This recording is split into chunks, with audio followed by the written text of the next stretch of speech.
I don't know if I can do this with Amber. She was very tired. Oh my god. Is the camera in the right place? I hope the camera's in the right place. If I have to refilm this again, I might lose it. What do you think, Spiderball? Are we going to be able to handle this? Your lack of faith in me is disturbing. Okay.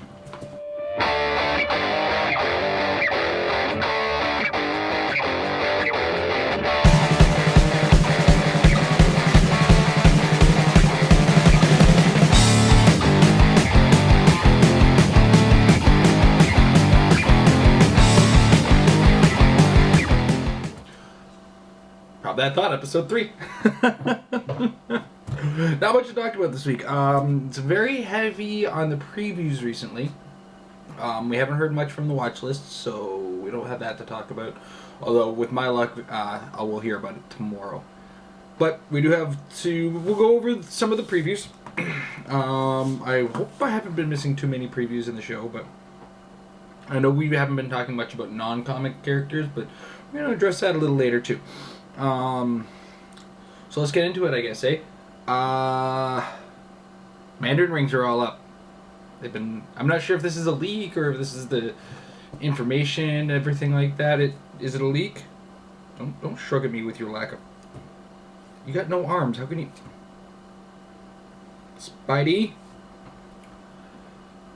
I don't know if this is a leak or if these guys actually officially got this to work with, but the Mandarin rings are out and about with regards to being shown.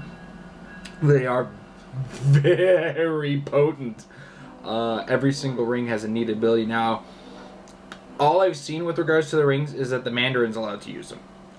But the Mandarin can only, like, he can start with 1 or 2, and he gets more if he takes damage. He doesn't have a particularly deep dial. He's got a very lackluster colored dial, but that's because these rings do amazing things. We're going to get into the rings in a second. I want to point out, there's 10 rings, and they're all costed at 8 points, regardless of whether they're a relic or on the resource side of things. So that's one thing to point out, and there's 10 of them, which means I'm not sure what that gigantic base that holds them does yet. We only know what the rings do. So I'm wondering if that lets you equip them all to somebody, and since the relic or the resource cost is set at 8 as well, does that mean we're looking at 80 points plus the cost of this resource to... Holy moly, you know? But that's all speculation. What we do know is what they do. So getting into it, we're going to start from the beginning. We get the impact beam, which gives you force blast, which doesn't seem that awesome until you read the second part of it, which is we get force blast with penetrating damage on impact and an additional damage on impact. That's amazing! Example. I am knocking back a character without flying off of a building. They now take 3 penetrating damage from being knocked off of that building. Regular character gets 2 penetrating damage from being knocked into a wall with this force blast. Now this is, of course, characters with charge, characters with combat reflexes, they still ignore knockback. Multi-base characters still ignore knockback. And I think Colossals and Giants, don't quote me on that. I don't have a pack near me to check that. So, and there's usually a pack always near me. So, weird. But let's move on because there's 10 rings and that's only the first one. Next is the Vortex Beam. Very, very specifically just fight and TK. Okay. I don't know. I think that's made for non-Mandarin characters because I distinctly remember the Mandarin having TK on his dial. I'll have to double check that. But then next up is the White Light. Now this is one of the ones that's got me going, woo, that's pretty potent. Because it's got an ability that when it hits an opponent, that opponent then gets -2 attack and -1 damage. Wow. That's pretty insane. Now, one of those things, this is one of those things, and it's going to happen a lot. Everybody's going to forget about it. I do it, you'll do it, we'll all do it. Pay attention to that because it's important. Next up is the Flame Blast, which gives you Psychic Blast, but if you target a single character, you also get Energy Explosion. That can be pretty strong on some characters, specifically the Mandarin. Because let's not forget as well, is that Psychic Blast also works in conjunction with Energy Explosion, so the damage you deal becomes penetrating. Pretty amazing. I'm going to double check that just to be sure, but from my understanding, that's how it works. Next up is the Mento Intensifier. I like to call this the Brother Voodoo ring. It gives you mind control, and as a free action, you can use mind control if you've damaged the character that you're targeting. What? Oh my goodness, that's so awesome. I turned into a little girl and it's so amazing. Oh my goodness. Oh, it's the most awesomest thing in the world. What do you think, Spiderball? Yeah, that's cool. Nothing's better than damaging a character and either setting it off into the back of, because you're done with that particular character, bringing it forward for the rest of your characters to charge into, or using it in, like, let's say it's a Bizarro dial, like, the Hulk or the White King, using that later dial to just smack down your opponent. All this is very, very potential holding, especially when you use something and use it in conjunction with something like, I don't know, Flame Blast. Moving on, we have the Ice Blast. Very cool one. Gives you Incapacitate and Barrier. Now, if you use Incapacitate, you can also use Barrier as a free action, but all your Barrier tokens have to be adjacent to the character who got hit with the Incapacitate. That can floor a character sometimes, incapacitate them. Sometimes you just need that one action token, and there's some grounded characters that are pretty beefy that can be stopped by that. So, I think that's pretty cool. Moving on.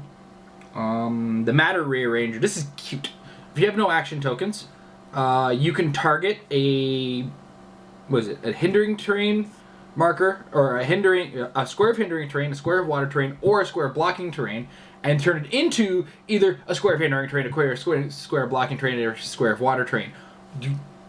There's some synergy with that. I mean, I can see myself using that with that Atlantis team that I used against Amber the other day, thus allowing for more water making.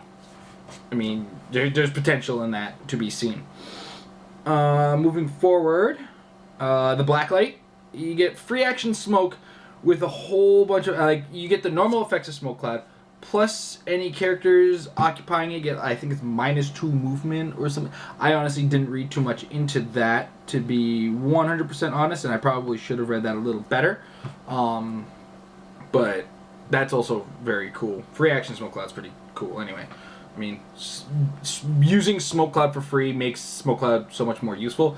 Plus, Smoke Cloud does have some more benefits with its -1 attack stuff. So, and I think that also offers another -2 to movement, which is really great. And the character using the smoke gets stealth, I believe.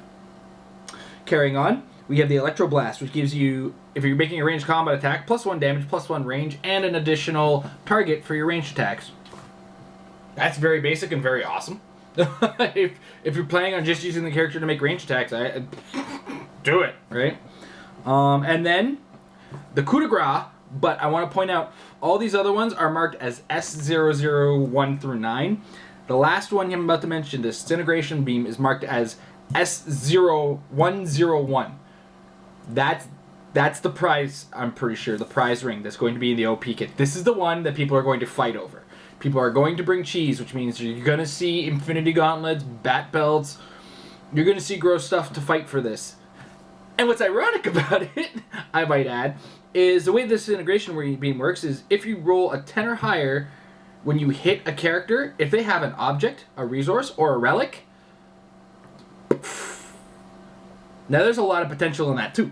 There's 2 resources I can think of right off the bat that gets smoked by that, and that's if you're attacking any character on the team, and that's the Book of Skulls, and that's the Penguin. Penguin's a minor one, but I like the Penguin one. He's pretty cool. But if you roll, because those 2 are assigned to your force, yeah.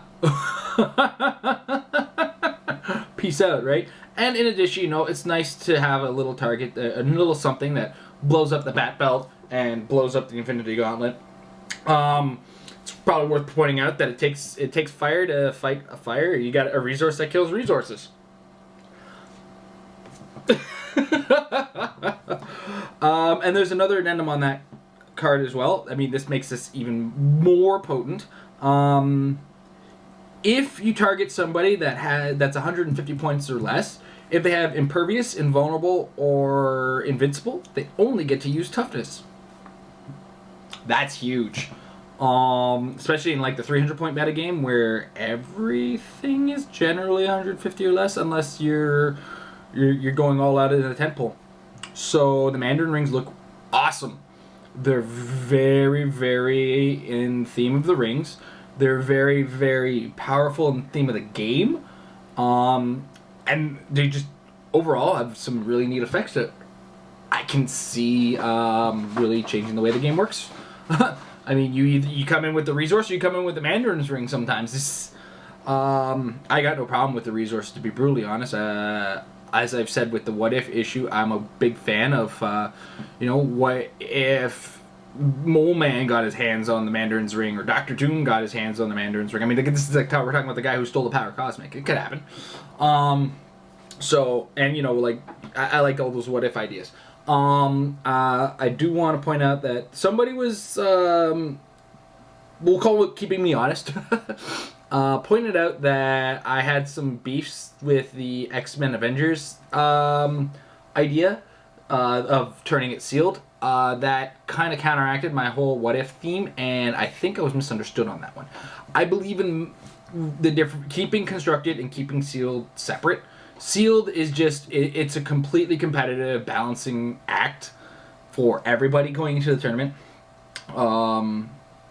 And constructed is come in with your idea of a team, be it a competitive team, a thematic team, or whatever your theme is different from everybody. Your theme is a strange theme, fun theme, competitive theme.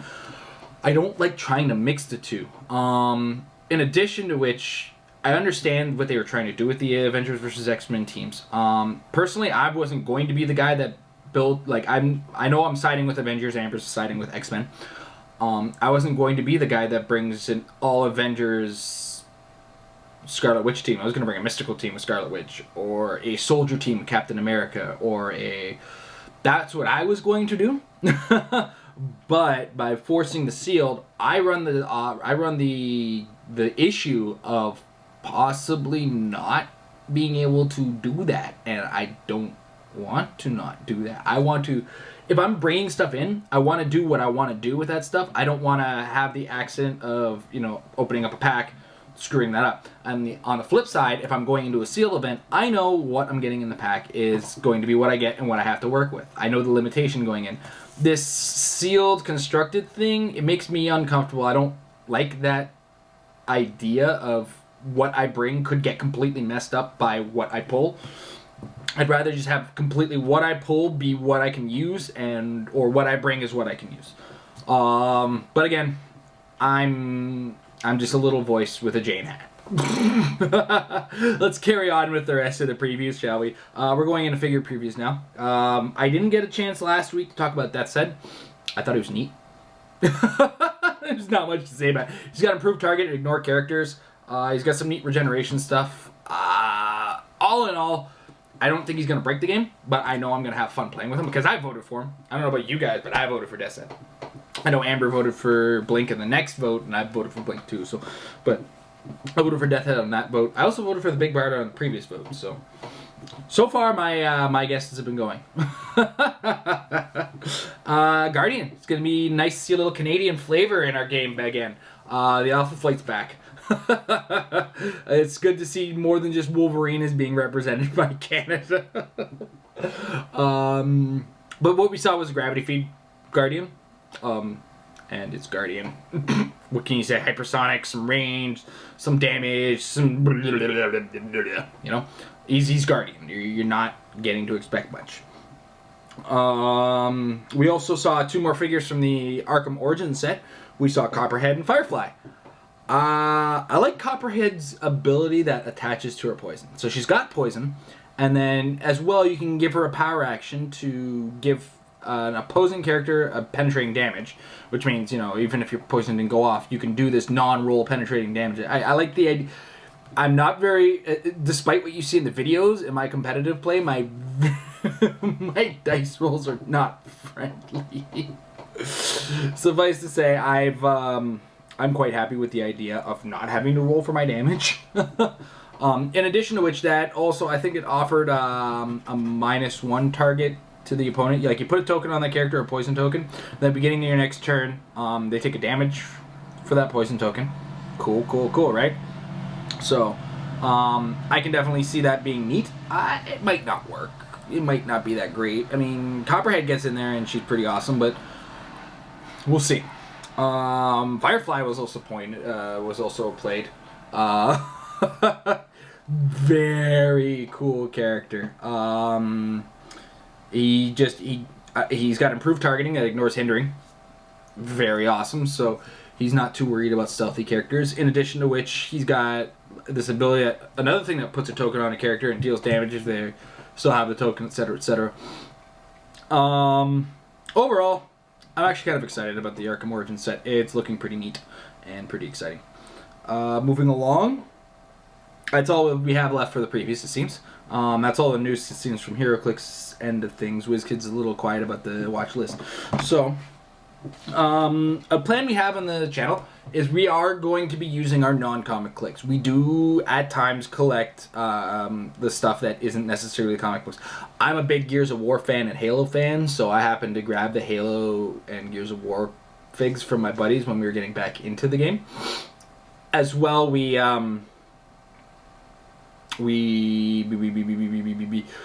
have Lord of the Rings, BioShock Infinite, and Assassin's Creed figures. So we got a lot of video game stuff. We have some Lord of the Rings. We're getting Mage Knight. We are in possession of the Iron Maiden figures, but I've made that joke several times with regards to the Iron Maiden versus Teen Titans. I wouldn't mind in the comments below if you want to see that grudge match. The Iron Maiden team versus the Teen Titans.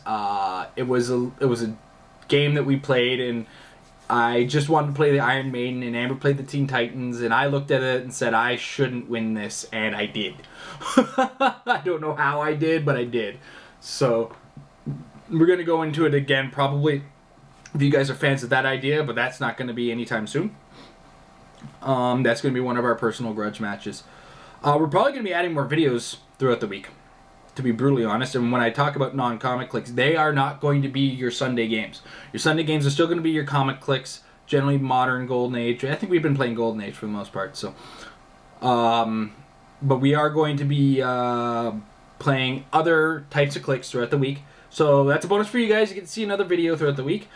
And we'll see how it goes.